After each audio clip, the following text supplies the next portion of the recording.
Hello students, चलिए start करते हैं चैप्टर नंबर 4 डिटरमिनेंट्स का अगला टॉपिक माइनर्स एंड कोफैक्टर्स।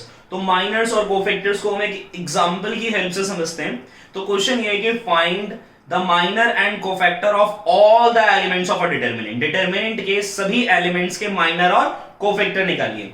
अच्छा, कितने माइनर कितने कोफैक्टर निकलेंगे? जितने एलिमेंट होंगे उतने ही माइनर होते हैं, उतने ही कोफैक्टर। अगर जैसे थर्ड ऑर्डर का डिटरमिनेंट है तो 9 हुए टोटल एलिमेंट, तो 9 ही माइनर्स होंगे और 9 ही क्या होंगे? कोफैक्टर्स होंगे। तो देखते हैं कैसे निकालते हैं माइनर्स एंड कोफैक्टर्स। तो ये हमने क्वेश्चन लिया हुआ एग्जांपल नंबर 19 है। बेसिकली इसमें सिर्फ एक ही एलिमेंट का पूछा था, बट हम सबके निकालते हैं। तो स्टार्ट करते हैं कि मैं माइनर निकाल रहा हूं।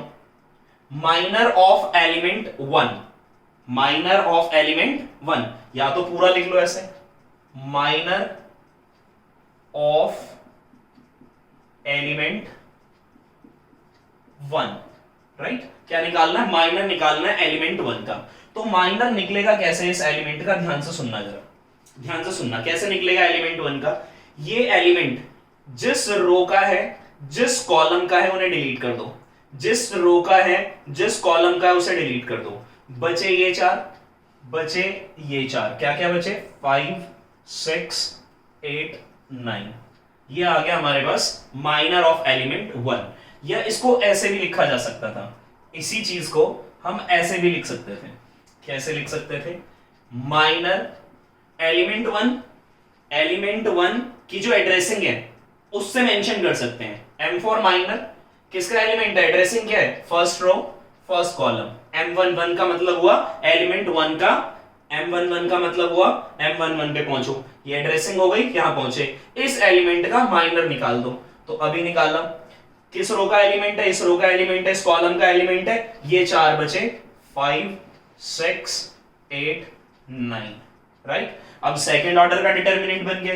अच्छा, देखा क्या हमने? एक चीज और नोटिस किया आपने कि डिटरमिनेंट जितने ऑर्डर का था, माइनर का ऑर्डर उससे एक कम होता है। डिटरमिनेंट थर्ड ऑर्डर का था तो माइनर जो था वो कितने का है? सेकंड ऑर्डर का है। तो अभी एक स्टेटमेंट लिख लेंगे बाद में। अच्छा, इसको सॉल्व कर लेंगे, इसको सॉल्व करके आंसर निकाल लेंगे, ठीक है। तो चलो सॉल्व कर ही लेते हैं इसे। इट एम्प्लाइज दैट आने वाला क्या है? ये 5 9 45 minus 48 and it is equal to -3 and it is equals to -3, right। 1 1 किसको बता रहा है? IJ को बता रहा है, रो कॉलम को। कोफैक्टर को हम ए से, कैपिटल ए से डिनोट करेंगे। कोफैक्टर और माइनर में रिलेशन होती है कि cofactor IJ row column equals to -1 raise to the power I plus J minor IJ। ये I प्लस J क्या है? Row column. तो रो कॉलम का सम कर ले। और इसमें भी वही बात जो हमने पहले पढ़ी हुई है, जब हमने डिटरमिनेंट्स का इवेल्युएशन किया था। जब हमने डिटरमिनेंट का इवेल्युएशन किया था तो वहां पर भी हम पावर क्या लिखते थे? I प्लस J, -1 की power I plus J solve करते टाइम, ठीक है। तो अगर ये कैसा होगा? ऑड, तो आंसर नेगेटिव आ जाएगा, यानी जो भी माइनर आ रहा है वो उसका साइन बदल देंगे। और अगर ये इवन आ रहा है तो जो माइनर है वही हमारा कोफैक्टर है। फॉर एग्जांपल अगर हम बात करें A11 के लिए, A11 के लिए तो क्या लिखेंगे? -1 raise to the power 1 plus 1। 1 plus 1 कितना हो गया? 2। इवन है, इवन है तो -1 की पावर इवन, पॉजिटिव 1 आ गया। और ये आंसर कितना था? -3। या पूरा लिखने की जरूरत नहीं, इसको लिखेंगे इस तरह से कि M11 कितना आया था? 5 6। चलो पूरा लिख देता हूं पहले। ये रिप्रेजेंटेशन हो गई। तो A11 equal to -1 raise to the power 2। 1 plus 1 कितना हो गया? 2 हो गया। पावर इवन है तो कैसा आ गया? पॉजिटिव 1। पॉजिटिव 1 लिखने की जरूरत नहीं है। M11 कितना था? 5 8 6 9 and it is equal to -3, ठीक। इसी तरह से ये निकला हमारा M11। अब हम निकालना चाहते हैं नेक्स्ट 1 2। एड्रेसिंग क्या? 1 2, फर्स्ट रो सेकंड कॉलम, यानी माइनर निकालना है एलिमेंट 2 का। माइनर निकालना है किसका? एलिमेंट 2 का। तो एलिमेंट 2 की एड्रेसिंग हो गई 1 2। तो इस 1 2 का मतलब है कि सेकंड, यानी इस एलिमेंट का हम माइनर निकाल रहे हैं। कैसे निकालेंगे? किस रो का एलिमेंट है? हटा दो। किस कॉलम का है? हटा दो। क्या बचा? 4 6 7 9। क्या बचा? 4 6 7 9, राइट। सॉल्व कर लेते हैं। It implies that 4 9 36 minus 7 6 42, right. और जब इसे माइनस करेंगे तो कितना आया, माइनस का 6 आ गया, है ना, माइनस का कितना आ गया, 6 आ गया, माइनस का 6 आ गया। अब इसी का क्या निकाल लेते हैं, इसी का कोफैक्टर, कैसे, -1 रेज टू द पावर 1 + 2 और m/2, और यहां से कोफैक्टर की वैल्यू आ गई -1 रेज टू द पावर कितनी हो गई 3, और पावर अगर कैसी है ऑड तो -1 ही रहेगा, और m/2 की वैल्यू कितनी थी 4 6 7 9, ये वैल्यू हमें मालूम है, इट इंप्लाइज दैट -1 इनटू ये वैल्यू हमें मालूम है -6, तो रिजल्ट कैसा आ गया, +6। यानी बस सीधा सीधा याद रख लो, कोफैक्टर और माइनर में रिलेशन ये है कि जो एड्रेसिंग है अगर वो इवन पोजीशन है तो माइनर ही कोफैक्टर है, राइट, और अगर ऑड है तो माइनर का साइन बदल देंगे तो वो कोफैक्टर है। इसी तरह से सबके निकाल लेंगे, इसी तरह से सबके निकाल लेंगे ना, इस तरह से सबके। तो आगे निकालना माइनर कैसे निकालना है, कोफैक्टर कैसे निकालना है, ठीक है। तो इसे मैं रब कर देता हूं, या एक और देख लो, चलो एक और देख लेते हैं एग्जांपल, ताकि अच्छे से क्लियर हो जाए माइनर कोफैक्टर। कोई ऐसे एक रैंडमली उठा लेते हैं, इसके लिए निकालते हैं। क्या एड्रेसिंग है, second row third column, second row third column, यानी एलिमेंट 6 का second row third column, element 6 का माइनर निकालना है। एलिमेंट 6 किसका रो, किस रो का एलिमेंट है, इस रो का, इस कॉलम का हटा दो, क्या बचता है 1 2 7 8, क्या बचता है 1 2 7 8। सॉल्व किया, इट इंप्लाइज दैट 1 × 8, जैसे सेकंड ऑर्डर का सॉल्व करते हो डिटरमिनेंट 8 - 7 2 14, और 8 - 14 कितना आ गया, माइनस का 6 आ गया, माइनस का 6 आ गया। अब a 2 3 -1 पावर 2 + 3, 2 + 3 कितनी हो गई 5 हो गई, और पावर कैसी है ऑड, ऑड है तो कैसा आ गया -1, और ये कितना था 1 2 7 8। इसका आंसर निकाल ही रखा है हमने, कितना निकाला हुआ -6 × -1 +6। तो माइनर ही कोफैक्टर है, बस ध्यान ये रखें कि माइनर ही कोफैक्टर कब बन जाएगा, जब पोजीशन यानी एड्रेसिंग का सम करने पे आंसर कैसा आता है इवन, और अगर ऑड आता है तो माइनर का साइन चेंज कर देंगे, पॉजिटिव है तो नेगेटिव कर देंगे, नेगेटिव है तो पॉजिटिव कर देंगे। इसी तरह से बाकियों के निकाल लोगे आप, क्या, माइनर्स और कोफैक्टर्स, राइट। अच्छा, तो माइनर कोफैक्टर तो पता लग ही गया, मगर अगर मैं किसी का माइनर निकाल रहा हूं, ये बात ध्यान से नोट कर लेना कि minor of a element, minor of a element, किसी भी एलिमेंट का निकाल रहा हूं, minor of a element of a determinant,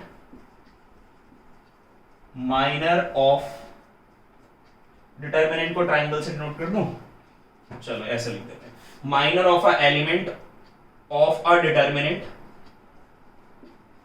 of a determinant of a determinant of order n, और n की वैल्यू याद रखना हमेशा कैसी होगी, ग्रेटर देन इक्वल टू 2, यानी ये डिटर्मिनेंट जो है इसकी क्या थी, ऑर्डर क्या था इसका 3 था। अच्छा, स्क्वायर मैट्रिक्स का ही डिटर्मिनेंट निकलता है, इसीलिए स्क्वायर मैट्रिक्स का ही डिटर्मिनेंट निकलता है, इसीलिए हम रो इनटू कॉलम नहीं दिखाते, सिर्फ हम 2 लिखने का मतलब है 2 रो है 2 कॉलम है, 3 लिखने का मतलब है 3 रो 3 कॉलम है। तो जो भी हम डिटर्मिनेंट ले रहे हैं उसका ऑर्डर कितना होना चाहिए, एटलीस्ट 2 होना चाहिए, राइट। तो माइनर क्या है, minor of a element of a determinant of order n is a determinant, यानी माइनर भी एक डिटर्मिनेंट ही होता है बेटे, माइनर भी क्या होता है, एक डिटर्मिनेंट ही होता है ऑफ ऑर्डर, मगर उसका ऑर्डर कितना होगा n-1, एक कम होगा। अगर हम किसी भी डिटर्मिनेंट के एलिमेंट का, अगर हम किसी भी डिटर्मिनेंट के एलिमेंट का माइनर निकालना चाहते हैं, अगर हम किसी भी डिटर्मिनेंट के एलिमेंट का माइनर निकालना चाहते हैं, तो माइनर भी एक डिटर्मिनेंट होगा जिसका ऑर्डर कितना होगा n-1, where n is the order of the given determinant, right. तो this property is very important, इस पे 1 मार्क पे क्वेश्चन पूछ सकता है कि अगर एक डिटर्मिनेंट क्वेश्चन में दिया जाता है, बोला जाता है इस डिटर्मिनेंट का ऑर्डर 4 है, तो बताइए माइनर का ऑर्डर कितना होगा, किसी भी डिटर्मिनेंट के किसी भी एलिमेंट का ऑर्डर, किसी भी एलिमेंट का ऑर्डर कितना होगा, एक कम करके लिख देंगे, ठीक है। तो ये हुआ हमारा माइनर कोफैक्टर। और ये इंपॉर्टेंट प्रॉपर्टी थी कि माइनर का ऑर्डर कितना होगा, जो भी हमारा गिवन डिटर्मिनेंट है उससे एक कम होगा। चलो अब दो काम की बातें और कर लेते हैं। पहले काम की बात कि अगर हमारे पास एलिमेंट है a11, a12, a13, a21, a22, a23, a31, a32 and a33। ध्यान से सुनना, हम क्या चाहते हैं, इस डिटर्मिनेंट की वैल्यू निकालना चाहते हैं। एक तो तरीका है हमारे पास निकालने का कि किसी भी रो और किसी भी कॉलम के अलोंग सॉल्व कर दो तो वैल्यू निकल जाती है। मैं क्या चाहता हूं, इस डिटर्मिनेंट की वैल्यू निकालना चाहता हूं bye using the concept of cofactors. हम क्या करना चाहते हैं, find the value of determinant. Question कैसे पूछेगा कि find the value of determinant by using, triangle का मतलब है determinant, right, by using cofactors.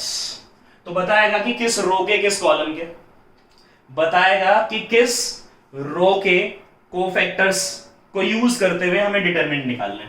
तो find the value of determinant by using cofactor कैसे निकालते हैं। देखो जैसे मैं रो वन के अलोंग निकालना चाहता हूं, तो रो वन का element multiplied by row one का कोफैक्टर प्लस रो वन का दूसरा एलिमेंट और उसका कोफैक्टर, तीसरा एलिमेंट और उसका कोफैक्टर। यानी कहने का मतलब यह है कि अगर आप किसी भी रो के अलोंग, अच्छा इसके सेकंड रो के अलोंग निकाल देते हैं तो भी कोई दिक्कत नहीं है, a21, a21, a22, a22, a22, a23, a23 निकल गया।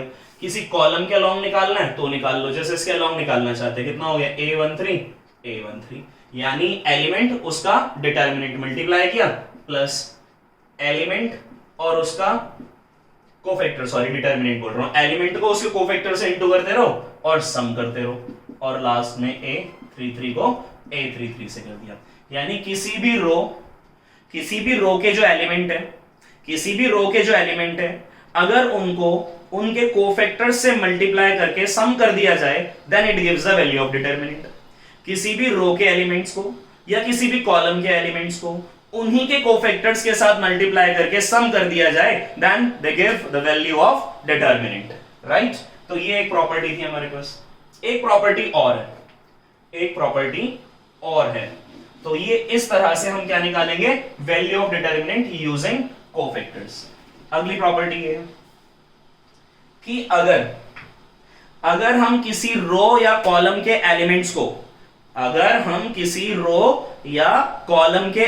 को किसी दूसरे रो या कॉलम के एलिमेंट्स के कोफैक्टर्स के साथ मल्टीप्लाई कर देते हैं, देन सम कर देते हैं, then the value of determinant is equal to 0। फिर से एक बार कि अगर हम किसी रो या किसी कॉलम के एलिमेंट्स को किसी अदर रो या अदर कॉलम के एलिमेंट्स के कोफैक्टर्स के साथ मल्टीप्लाई करने के बाद सम कर देते हैं, then the value of determinant is equal to 0। एक एग्जांपल देख लो, जैसे a11 को मैंने क्या कर दिया, ये फर्स्ट रो है, मैं सेकंड रो के कोफैक्टर से कर देता हूं, प्लस a12 है, मैं सेकंड के कोफैक्टर से कर देता हूं, a13 है और मैंने a23 से कर दिया। यानी फर्स्ट रो के एलिमेंट्स को सेकंड रो के एलिमेंट्स के कोफैक्टर्स के साथ मल्टीप्लाई कर दिया, ऐड कर दिया, then the value of determinant is equal to 0। ये रो के लिए नहीं, कॉलम के लिए भी यही प्रॉपर्टी है। तो ये था हमारा इंट्रोडक्शन अबाउट एक्सरसाइज 4.4। तो चलते हैं एक्सरसाइज 4.4 पर। तो एक्सरसाइज है 4.4, दो क्वेश्चन है इसमें। फर्स्ट तो क्वेश्चन है कहता है write the minors and cofactor of the elements of the following determinants. कुछ डिटर्मिनेंट्स दिए हुए हैं, एक्सरसाइज हम कर रहे हैं 4.4 और इसमें है पहले क्वेश्चन नंबर 1 का मैं आपको करा देता हूं सेकंड पार्ट। तो determinant equal to a b c d। अच्छा ये जो डिटर्मिनेंट दिया हुआ है इसका ऑर्डर कितना है 2, और इस डिटर्मिनेंट के जो एलिमेंट्स हैं, किसी की भी बात कर लो, 4 एलिमेंट है, चारों में से किसी भी एलिमेंट का अगर हम माइनर निकालेंगे तो किसी भी एलिमेंट का जो माइनर निकलेगा उसका ऑर्डर कितना होगा, उसका ऑर्डर होगा 1। चेक कर लेते हैं कि अगर मैं माइनर निकाल लेता हूं 1 1, ठीक है, यानी ए की बात कर रहा हूं मैं, तो क्या है, ए इस रो का इस कॉलम का है, तो क्या बचा, सिर्फ डी। डी के लिए डिटर्मिनेंट लगाने की जरूरत नहीं, सॉल्व किया, सिंगल ऑर्डर है ना, फर्स्ट ऑर्डर है, तो इसीलिए जो भी फर्स्ट ऑर्डर होता है इवैल्यूएशन में पढ़ा था वही रिजल्ट होता है। इसी तरह से M12 के लिए करेंगे, 1 2 के लिए करेंगे, फर्स्ट और सेकंड कॉलम, कितना बचता है, B। M21 के लिए सॉल्व किया, C। M22 के लिए सॉल्व कर दिया, कितना आ गया, 22 के लिए सॉल्व कर दिया, आ गया A। ये क्या निकाले हमने, माइनर्स। अब इनके क्या निकाल देते हैं, कोफैक्टर्स। देखो माइनर्स निकल जाते हैं तो कोफैक्टर्स निकालना बहुत आसान है। कैसे, देखो यहीं से कर दिया करो, सम करने पे चेक कर लो कि इवन है सेम साइन रहेगा, ऑड है तो साइन बदल जाएगा, इवन है सेम साइन के साथ, वही आंसर लिख दिया। A12 ऑड पोजीशन है, साइन बदला, फिर कैसी पोजीशन है, ऑड पोजीशन है, साइन बदल गया, फिर कैसी पोजीशन है, इवन पोजीशन है, साइन सेम रहा। तो ये ऊपर जो मैंने निकाले हैं M फॉर, ये माइनर्स थे सारे, और ये A फॉर कोफैक्टर्स थे। तो ये था हमारा सेकंड पार्ट क्वेश्चन नंबर 1 का। क्वेश्चन नंबर 1 का पहला पार्ट आप अपने आप कर लेना। तो हम करते हैं क्वेश्चन नंबर 2। तो क्वेश्चन नंबर 2 में क्या करना है, थर्ड ऑर्डर है, मगर मैं इसका एक पार्ट करा देता हूं, इसका मैं फिर से सेकंड पार्ट कर रहा हूं। और डिटर्मिनेंट इक्वल टू हमें दिया हुआ है, डिटर्मिनेंट इक्वल टू है 104 3 5 -1 एंड 0 1 2। स्टार्ट करते हैं, माइनर निकालते हैं। पहले माइनर्स निकाले मैंने बोला M11 निकाल देते हैं। M11 कैसे निकालेंगे, 11 ये हो गया, ये कॉलम, ये रो हटाया, बचता क्या है हमारे पास, 5 -1 1 2, because minor is a determinant of order n-1। Minor is a determinant of order n-1 where n is the order of the given determinant। तो थर्ड ऑर्डर का है तो सेकंड ऑर्डर का आ गया, ठीक है। सॉल्व कर लेते हैं, यहां से M11 की वैल्यू आ गई, M11 की वैल्यू आ गई, कितनी आ गई, 5 2 10 हो गया, -1 + 1 कितना आ रहा है, 11। तो M11 कितना आ गया, 11 आ गया। बात करते हैं 1 2 की, 1 2 की, ये हो गया 1 2 पोजीशन, ये डिलीट, 3 -1 0 2। सॉल्व कर लेते हैं, M12 की वैल्यू आ गई कितनी, 3 2 6, माइनस करेंगे, 0 लिखने की जरूरत नहीं है। M13 यानी ये पोजीशन हो गई, रो कॉलम 3 5 0 1 3 5 0 1, 3 1 3 हो गया, 3 1 3 हो गया और -0 हो गया। अगला कर लेते हैं M21 ये हो गया पोजीशन, रो कॉलम 0 4 1 2, कितना बच रहा है, 0 4 1 2। अभी देखो बिगनिंग है तो इसीलिए मैं लिख रहा हूं, अदरवाइज लिखने की भी जरूरत नहीं है, आप सीधा आंसर निकाल दो, ठीक है। M21 कितना आया, M21 आ गया, ये हो गया 0 -4, तो 0 -4 कितना आ गया, -4 आ गया।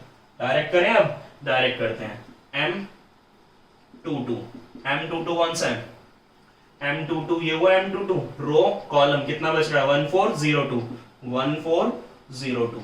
सॉल्व किया, कितना हो गया, 2 -0 कितना आ गया, 2 आ गया, ठीक है। इसी तरह से M23 second row third column, ये हो गया, तो क्या बचता है, 1 0 0 1 1 0 0 1 1 × 1 1 हो गया, -0 तो 1 आ गया इसका आंसर, ठीक है। इसी तरह से हम निकाल लेते हैं, इसका -4 आया तो ये लिख देते हैं -4। अगला M31 third row first column 0 4 5 -1 0 4 5 -1 0 -20, तो रिजल्ट आया -20, M32 third row second column 1 4 3 -1 1 4 3 -1, right, -1 आया, -12 आया, -13 हो गया, -13 आ गया। फिर चलते हैं M33 third row third column 1 0 3 5 1035, 5 minus 0 5 आ गया। तो ये क्या निकले हमारे माइनर्स निकल गए। क्या निकल गए? माइनर्स निकल गए। अब क्या निकालने हैं? कोफैक्टर्स। तो माइनर्स और कोफैक्टर्स में मैंने बताया कि जो भी पोजीशन है वो तो हम लिखते ही हैं नीचे, यहाँ पर एड्रेसिंग तो होती है, तो बस एड्रेसिंग का सम कर लो। एड्रेसिंग का सम करने पे आंसर अगर इवन आता है, एड्रेसिंग का सम करने पे आंसर अगर इवन आता है तो माइनर ही क्या बन जाएगा? कोफैक्टर बन जाएगा। और अगर ऑड आता है तो माइनर का साइन बदल देंगे। चलो अब इन्हें क्या बना लेते हैं? कोफैक्टर्स लिख लेते हैं। A11 का तो 1 + 1 कैसा होगा? इवन। इवन है तो सेम लिख दो। फिर चलते हैं A12 पर, ऑड है तो साइन बदल दो, ऑड है तो साइन बदल दिया। फिर चलते हैं A13 पर, तो कैसा है? इवन है, सेम साइन के साथ लिख देंगे। नेक्स्ट चलते हैं A21 पर, ऑड है, साइन बदल देंगे। 21 का साइन बदल दिया, माइनस था पॉजिटिव कर दिया। फिर चलते हैं A22 second row second column, यानी 2 + 2 4, इवन है तो सेम साइन के साथ। और फिर A23 2 + 3 ऑड हो गया, साइन बदल दो, 1 है तो क्या आ गया? -1 आ गया। A31 इवन है, सेम साइन के साथ, इवन है तो सेम साइन के साथ आ गया। A32 ऑड है, साइन बदल देंगे, -13 है तो कैसा आ जाएगा? +13 आ जाएगा। A33 कैसा है? इवन है तो सेम साइन के साथ आ जाएगा, कितना? 5। तो ये हमारा माइनर्स और कोफैक्टर्स निकल गए। अब क्या करें, आप डायरेक्ट कोफैक्टर भी निकालना सीख लें। तो जो भी माइनर आएगा किसका साइन बदलना है? ऑड पोजीशन वाले का साइन बदलना है, इवन पोजीशन वाले का साइन नहीं बदलना। पोजीशन मतलब है एड्रेसिंग से, ठीक है? मैं बार बार पोजीशन वर्ड यूज करता हूं, मतलब है उसका एड्रेसिंग से, ठीक है? तो ये था क्वेश्चन नंबर हमारा सेकंड का सेकंड पार्ट। तो चलते हैं क्वेश्चन नंबर 3 पर।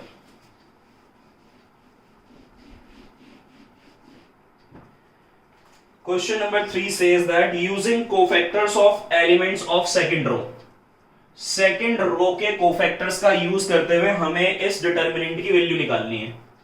और डिटर्मिनेंट है हमारे पास 5 2 1 3 0 2 8 1 3।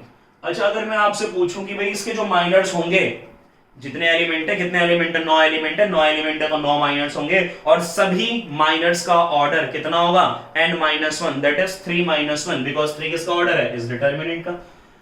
तो क्वेश्चन में बोला जाता है कि हमें इस डिटर्मिनेंट की वैल्यू निकालनी है by using the cofactors of second row. Second row का यूज करते हुए, सेकंड रो के कोफैक्टर्स का यूज करते हुए।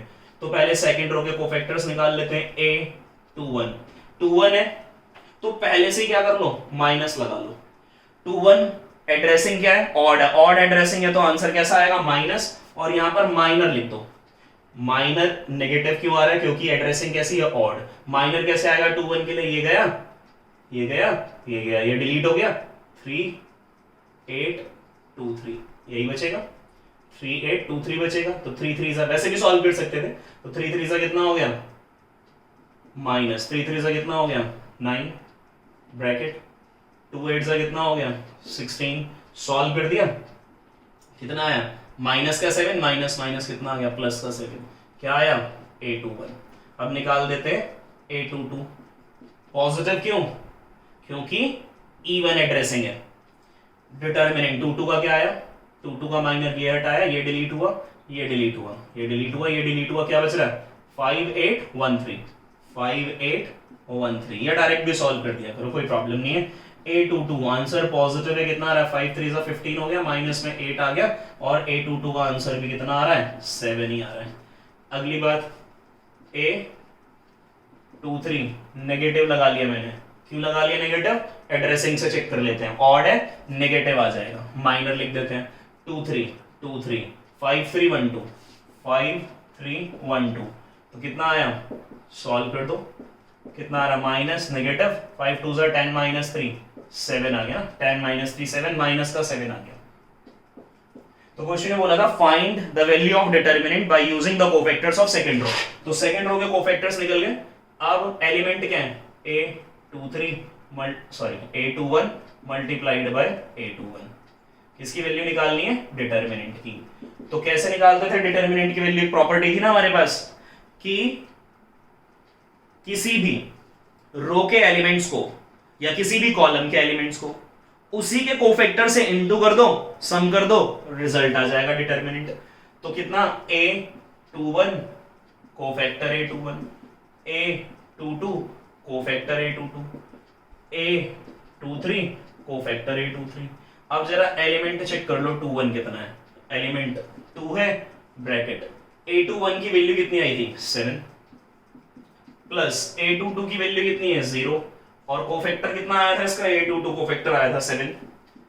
A23 की वैल्यू कितनी है 1 कोफैक्टर कितना आया था माइनस का 7। डिटर्मिनेंट इक्वल टू 14 0 हो गया -7 एंड डिटर्मिनेंट इक्वल टू कितना आ रहा है 7, यानी इसकी वैल्यू कितनी आ रही है 7 आ रही है।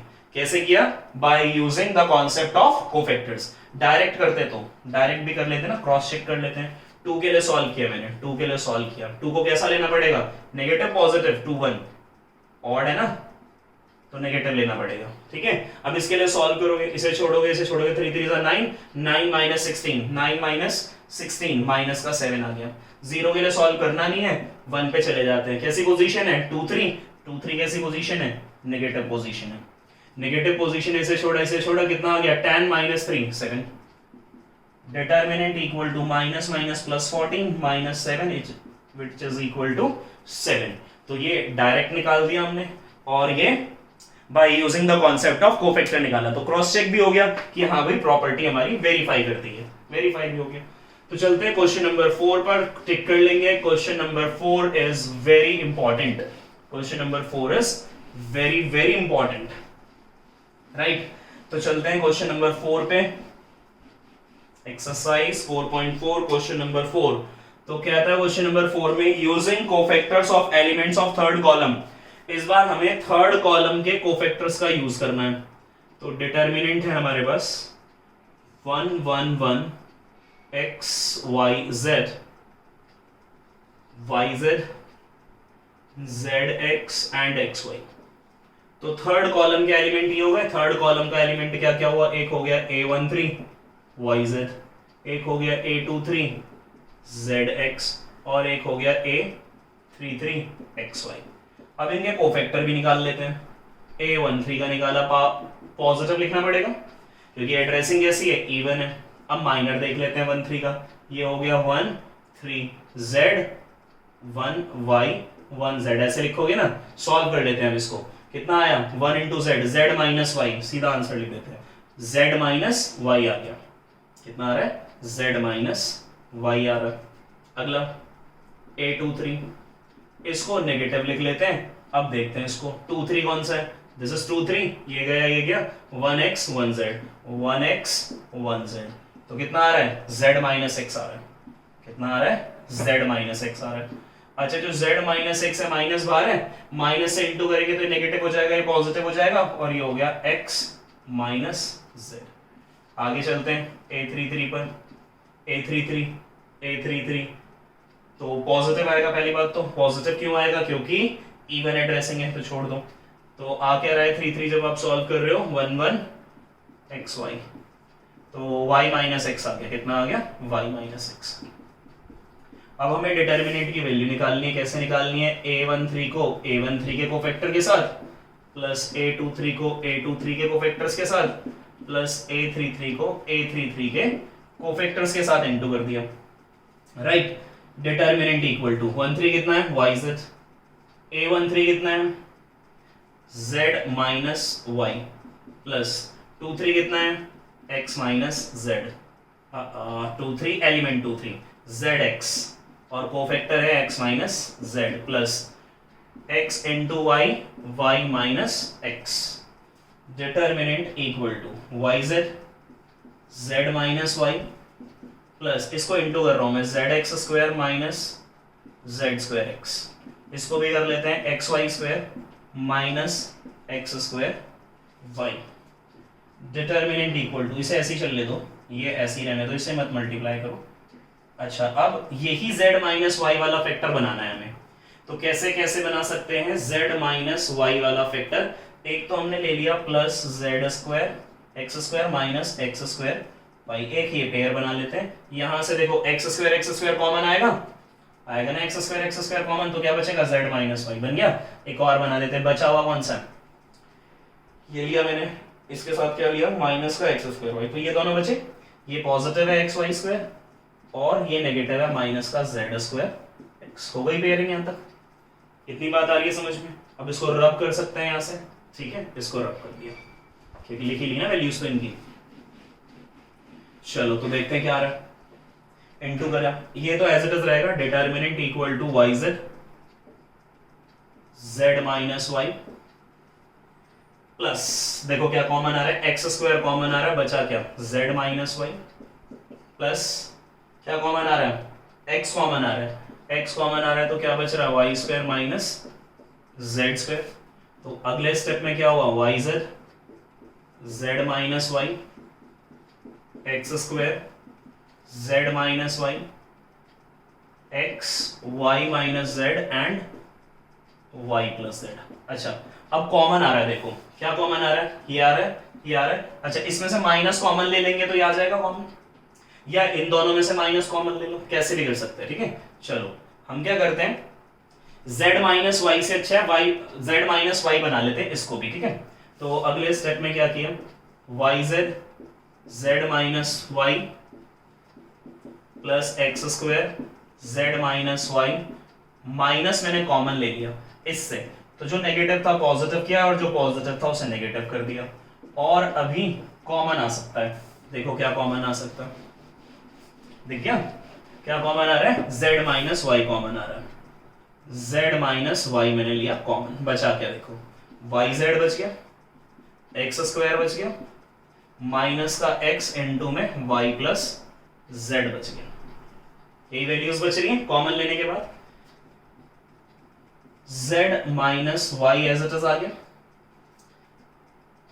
Y Z as it is plus x square और इसे इंटू कर लो, माइनस एक्स वाई हो गया और माइनस का एक्स जेड हो गया, राइट। ओके नाउ अब क्या कर लिया हमने, अब इधर पेयरिंग कर लेते हैं, z माइनस वाई, इधर पेयरिंग कर लेते हैं।